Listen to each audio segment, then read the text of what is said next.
தென்னிந்திய சினிமாவின் பன்முக திறமை மிக்க முன்னணி நடிகராக திகழ்கிறார் தனுஷ். இவர் நடிகராக மட்டுமின்றி இயக்குனர், தயாரிப்பாளர், பாடலாசிரியர் என பல்வேறு துறைகளிலும் தனக்கென ஒரு இடத்தை பிடித்திருக்கிறார். இப்போது அவர் நடிப்பில் மிகப்பெரிய எதிர்பார்ப்புடன் உருவாகி இருக்கும் திரைப்படம் தான் குபேரா. இந்த படம் தமிழ், தெலுங்கு மற்றும் ஹிந்தி உள்ளிட்ட பேன் இந்திய அளவிலான இந்த படம் இன்று வெளியாகி இருக்கிறது.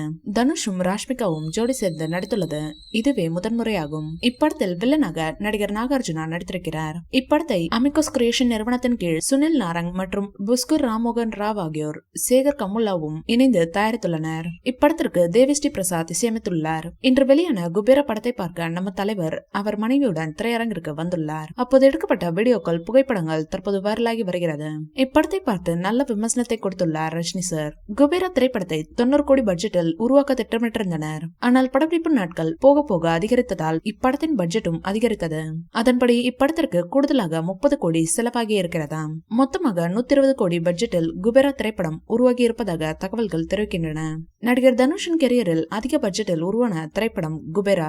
இப்படத்தில் நடிக்க நடிகர் தனுஷுக்கு அதிக அளவில் சம்பளம் வழங்கப்பட்டுள்ளதாம். அதேபோல் ராஷ்மிகா, நாகார்ஜுனா ஆகியோரும் எவ்வளவு சம்பளம் வாங்கினார்கள் என்கிற விவரம் வெளியாகி இருக்கிறது. இந்த வீடியோ பிடிச்சிருந்தா லைக் பண்ணுங்க, ஷேர் பண்ணுங்க, எங்க சேனலை சப்ஸ்கிரைப் பண்ணுங்க.